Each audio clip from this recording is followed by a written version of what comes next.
Honourable speaker साहब,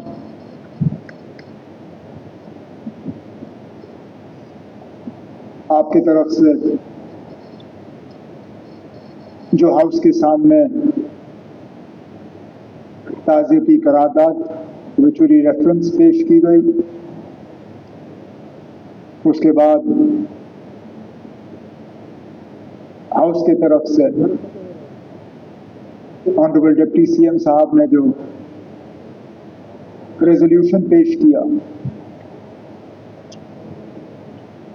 उसके हक में खड़े बोलने के लिए खड़ा हुआ।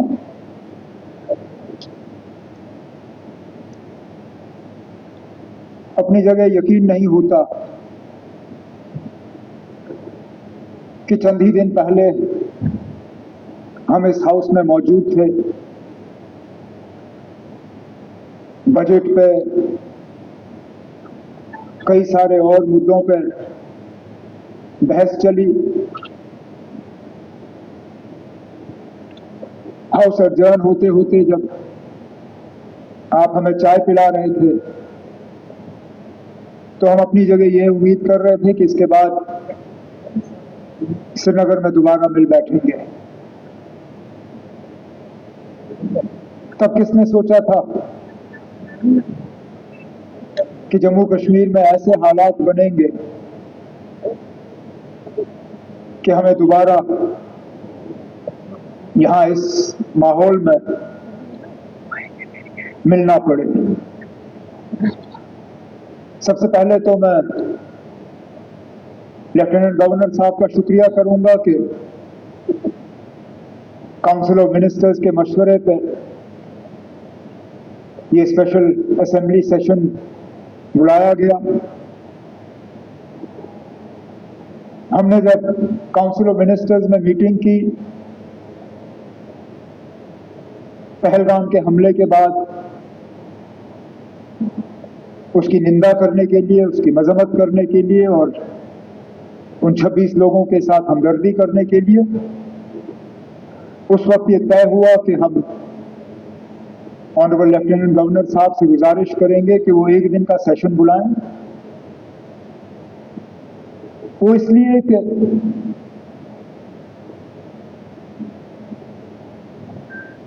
न पार्लियामेंट न इस मुल्क का कोई और असेंबली पहलगाम के उन 26 लोगों के दुख दर्द को इतना समझती है जितना जम्मू कश्मीर का अपना ये असेंबली है। स्पीकर साहब, दाएं बाएं देखिए, आपके सामने वो लोग बैठे हैं जिन्होंने खुद अपने किसी करीबी रिश्तेदार को कुर्बान होते हुए देखा। हमारी छोटी बहन शगुन से लेके सकीना, सजाद, कैसर, किन किन के नाम लूं? किसी ने वालिद खोया, किसी ने अंकल, और सजाद ने जिस तरह हाउस के सामने उस दर्द का इजहार किया, मेरे पास शायद उससे बेहतर उसका यहां हाउस के सामने जिक्र करने के लिए अल्फाज नहीं होंगे। हम में से कितने हैं जिनके ऊपर हमले हुए? रफीक साहब, इन्होंने अपने वालिद साहब पे हमला होते हुए देखा। नायक साहब उस हमले की जो निशानी उन पे रही, कब्र तक वो उन जख्मों को ले गए। इसी तरह कई सारे हमारे साथी जो अगर हम गिनना शुरू करें, गिनते गिनते थक जाएंगे कितने हमले हुए। ये असेंबली, राठौर साहब आप उस असेंबली के मेंबर थे, सलाथिया साहब उस असेंबली के मेंबर थे, सागर साहब, मुबारक गुल साहब, सैफुल्लाह मीर साहब, कितने और हमारे साथी जब 1 अक्टूबर 2001 श्रीनगर के असेंबली कॉम्प्लेक्स पे हमले में 40 लोग अपनी कीमती जानें गंवा गए। इसलिए मैंने कहा उन लोगों के दुख दर्द को शायद इस असेंबली से ज्यादा कोई और असेंबली या पार्लियामेंट समझ नहीं पाएगी। इसलिए हमने चाहा कि यहां इस हाउस के तरफ से इस हमले की मजम्मत हो और उन 26 खानदानों के साथ हम अपनी जो है उनके साथ हमदर्दी करें। हम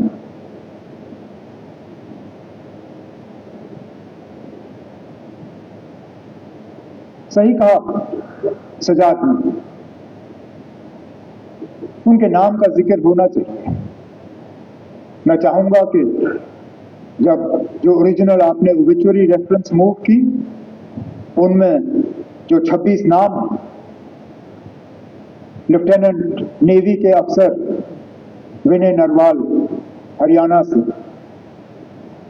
एन रामचंद्रन केरला से, दिनेश अग्रवाल छत्तीसगढ़ से, अतुल श्रीकांत मोनी महाराष्ट्र से, नीरज उधवानी उत्तराखंड से यूएई में काम कर रहे थे, समीर गुहा वेस्ट बंगाल से, सुशील नटियाल मध्य प्रदेश से, संजय लेले महाराष्ट्र से, संदीप न्योपानी नेपाल से, बितेन अधिकारी वेस्ट बंगाल से, मंजुनाथ राव कर्नाटक से, दिलीप भोसले महाराष्ट्र से, प्रशांत सतपति उड़ीसा से, मनीष रंजन बिहार से, सैयद आदिल हुसैन शाह हापतनाग अनंतनाग जम्मू कश्मीर से, JS चंद्रमौली आंध्र प्रदेश से, मधुसूदन राव कर्नाटक से, संतोष जगदाई महाराष्ट्र से, कस्तूबा गनवोटे महाराष्ट्र से, हेमंत जोशी महाराष्ट्र से, सुधम द्विवेदी यूपी से, भारत भूषण कर्नाटक से, सुमित परमार गुजरात से, यतीश परमार गुजरात से, टेगे हलिंज अरुणाचल प्रदेश से और शैलेश भाई गुजरात से। स्पीकर साहब, उत्तर से लेके दक्षिण, पूरब से लेके पश्चिम, कहां अरुणाचल, कहां गुजरात, कहां जम्मू कश्मीर, कहां केरला और बीच की सारी रियासत, पूरा मुल्क इस हमले के लपेट में आया है। ये सही है स्पीकर साहब, ये पहला हमला नहीं था। हमने कई हमले होते हुए देखे।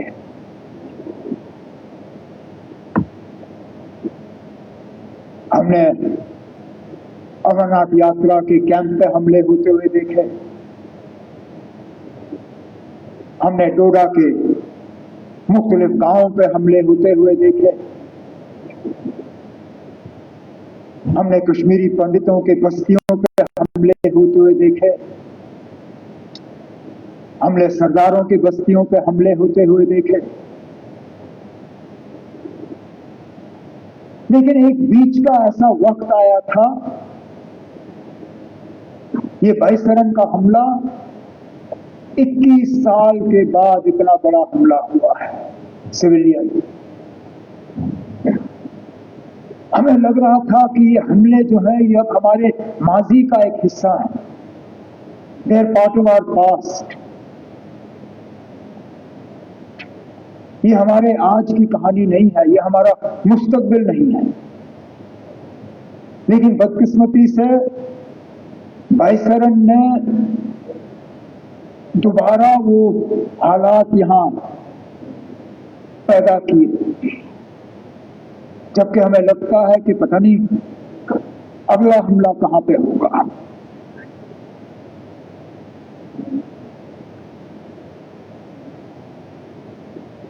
मैं अपनी जगह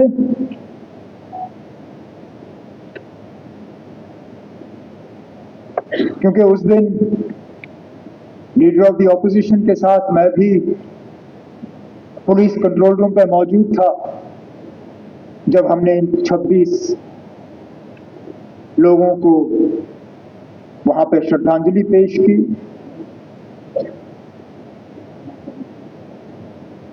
मेरे पास अल्फाज नहीं थे कि मैं क्या कह के उनके घर वालों से माफी मांगूं।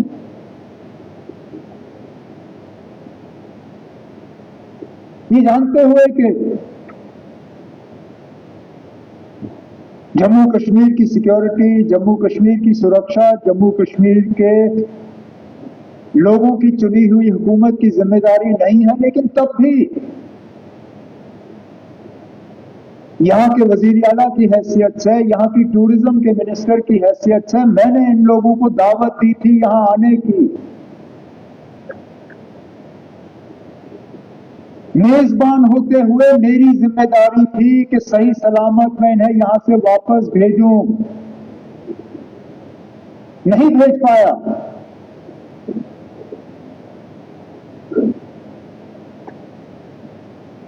और माफी मांगने के अल्फाज नहीं थे।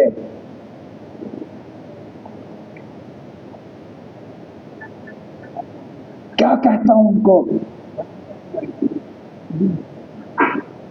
उन छोटे बच्चों को जिन्होंने अपने वालिद को खून में लपेटा हुआ देखा, उस नेवी अफसर की विधवा को जिनको शादी हुए ही चंद दिन हुए थे,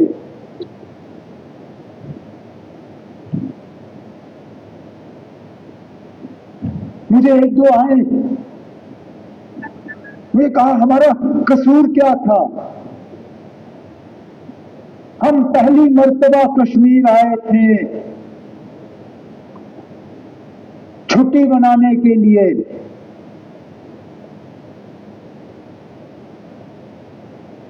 और इस छुट्टी का जिंदगी भर अब हमें खमियाजा भुगतना पड़ेगा।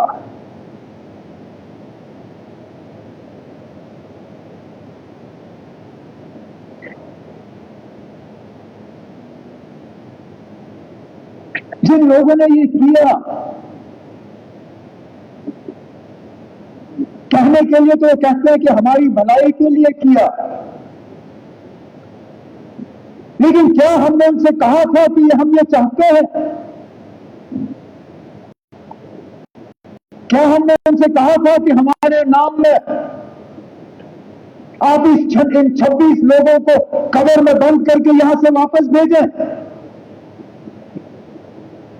क्या हमारी इसमें कोई मंजूरी थी? क्या ये हमारी इजाजत से हुआ?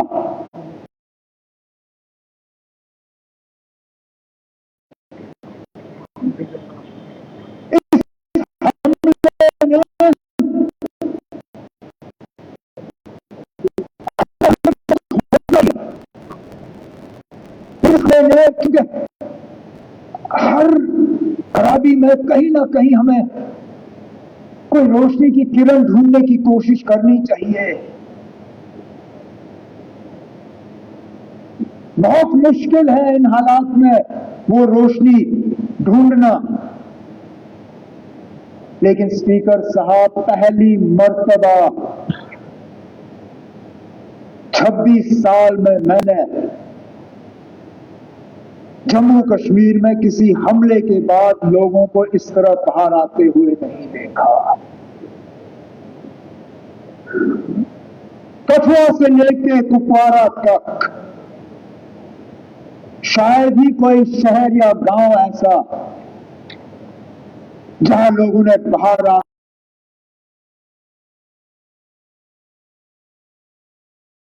किया।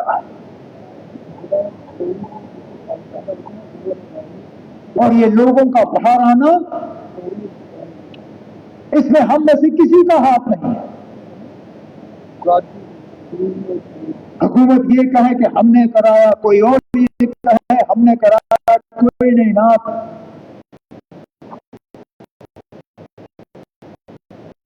हम भी इस गाड़ी पे चढ़े, हमने इस गाड़ी पे सवारी की, लेकिन गाड़ी चलाई हमने नहीं। ये लोगों ने खुद गाड़ी बना के इस पे सवार होके जुलूस निकाले या कोई एक्शन हो, अपने आप में पैदा हुआ, इसको कहीं जख्म पहुंचे। क्योंकि सही कहा सजा की, हम बंदूक के जरिए मिलिटेंसी को कंट्रोल कर सकते हैं, उसको खत्म नहीं कर सकते। खत्म तब होगा जब लोग हमारे साथ होंगे।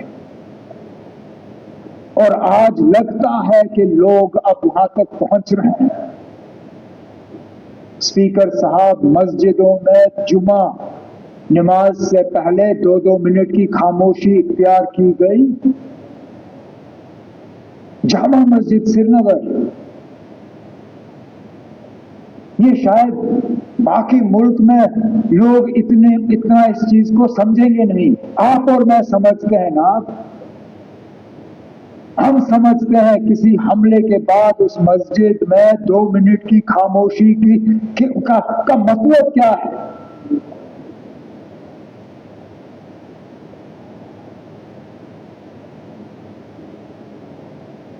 तो मेरी तो सिर्फ यही कोशिश रहेगी कि इस सिलसिले को हम बनाएं, बढ़ाएं, घटाएं नहीं, कम ना करें।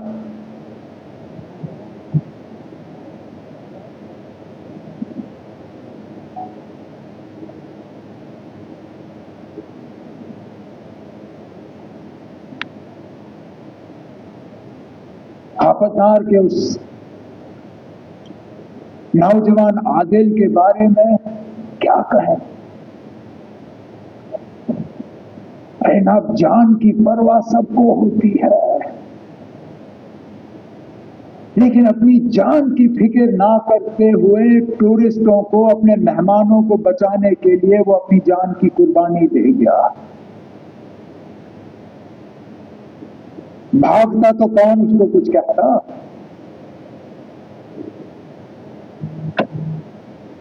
भागने के बजाय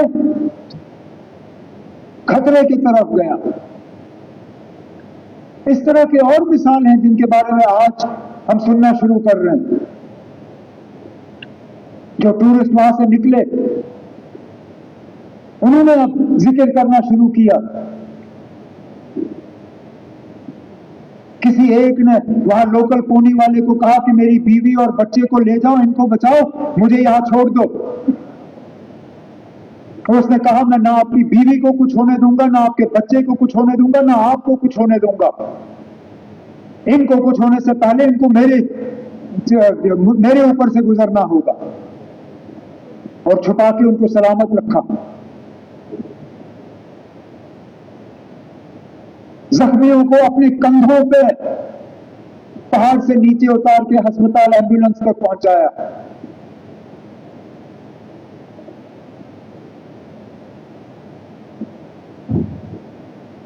और उसके बाद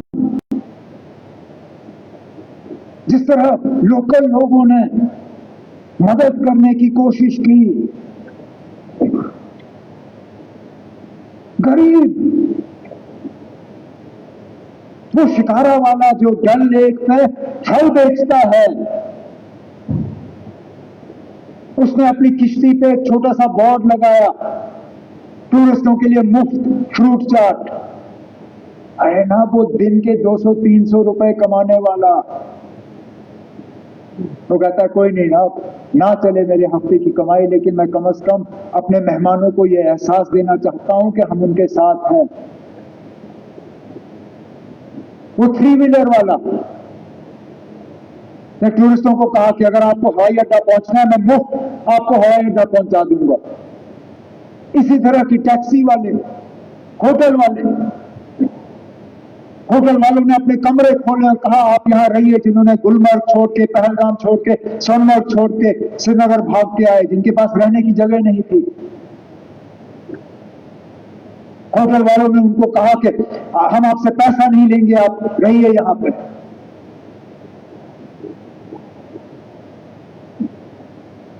मैं सलाम करता हूं।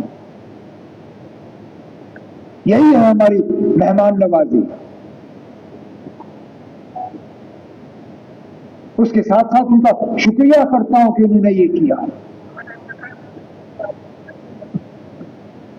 जम्मू कश्मीर के बाहर हमारे कुछ स्टूडेंट्स, हमारे कुछ रहने वालों को कुछ जगहों पे तकलीफ हुई, उससे कौन इनकार कर सकता है।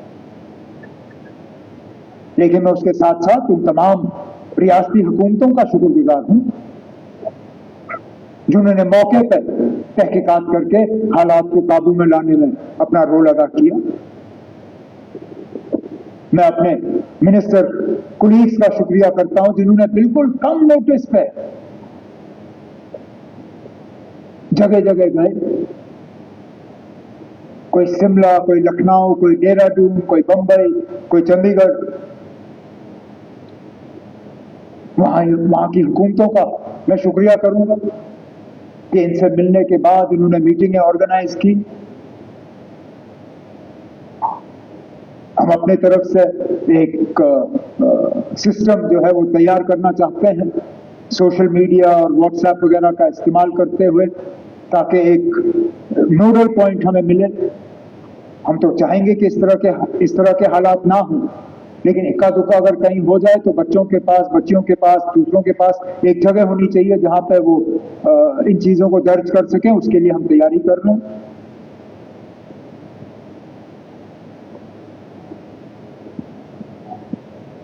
बदकिस्मती से सोशल मीडिया में जहां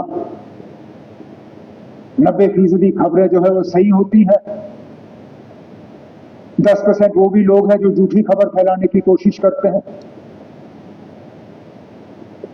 मैं उन्हें कहना चाहता हूं कि अपनी हरकतों से बाज आओ।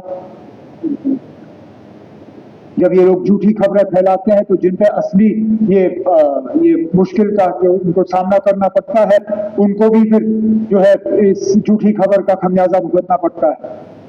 तो हम इन झूठी खबरों को बर्दाश्त नहीं करेंगे, ये मैं उनको वार्न करना चाहता हूं।